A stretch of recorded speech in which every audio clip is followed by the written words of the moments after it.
Mr. Jordan. Thank the chairman. Mr. Whitaker, why did Rod Rosenstein send a memo to Bob Mueller on August 2nd, 2017 concerning the scope of the special counsel investigation? Congressman, thank you for that question, and I know this is of a great interest to you, and I hope we can have a discussion about this today.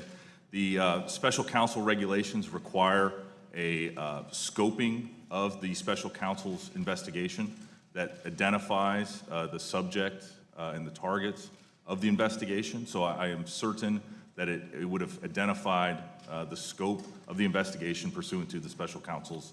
Well, my question is not what, I'll get to that. My question is why, because it was 2.5 months after the special counsel was formed. So let's go back to the beginning document, which you told the chairman earlier you're completely briefed on the special counsel's investigation. I want to go, it's just a one-page document. Order number 3915-2017 says this, Mr. Whitaker. The special counsel is authorized to conduct the investigation, including any matters that arose or may arise directly from the investigation.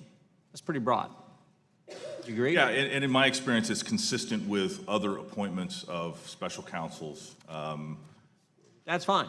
I think it may be too broad, but it's in this memo, it says this: the following allegations were within the scope of the investigation at the time of your appointment and are within the scope of the order.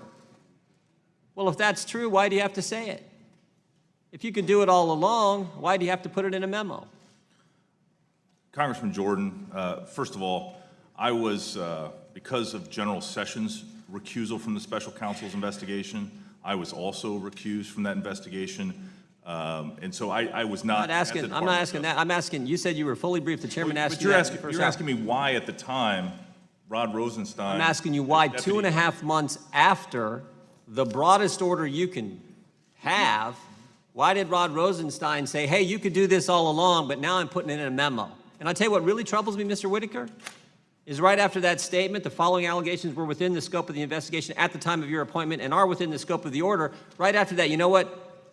You know what happens? Everything's redacted. Look at this. The whole darn thing. So if you could do it all along, and you have to send a memo to them 2.5 months later, and then you redact everything after it. You know what's under the redactions, Mr. Whitaker? I do, sir. You do. Are there names under the redactions, Mr. Whitaker?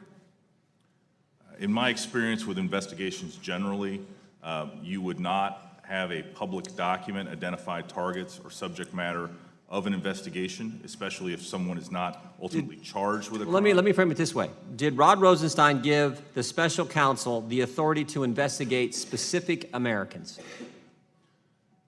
Congressman, Mr. Rosenstein, acting as the Attorney General because of Mr. Sessions' recusal, gave authorization and jurisdiction to the special counsel.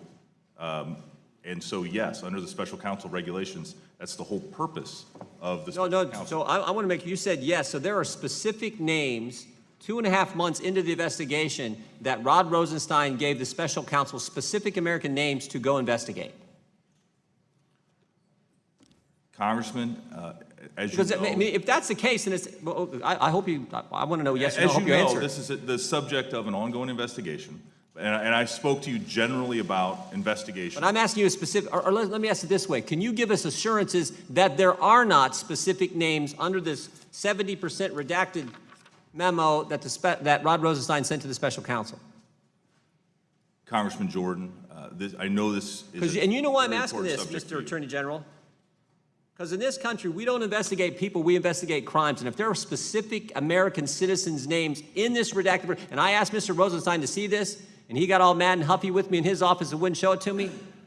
But I think the American people, if this alters, changes, and names specific Americans, the scope of the investigation of the special counsel, don't you think it's appropriate for the American citizens to know the full parameters of an investigation into the guy they made President of the United States? Congressman, let me be very specific about this, because you are right. We investigate crimes, not individuals. And that's why I'm asking the question. I would like a yes or no answer. Are there names mentioned under this redacted portion of this memo? On that, as I mentioned before, that memo props up a confidential investigation, as is every Department of Justice. Simple question, Mr. Whitaker. Are there names, specific American names mentioned in this redacted, 70% redacted memo that happens 2.5 months after the special counsel gets his order to start his investigation, where he was given the broadest latitude you can possibly have? Time of the gentleman has expired. The witness may answer the question. I would just refer the congressman to the general practice of the Department of Justice, that we investigate crimes and not individuals. Mr. Cohen.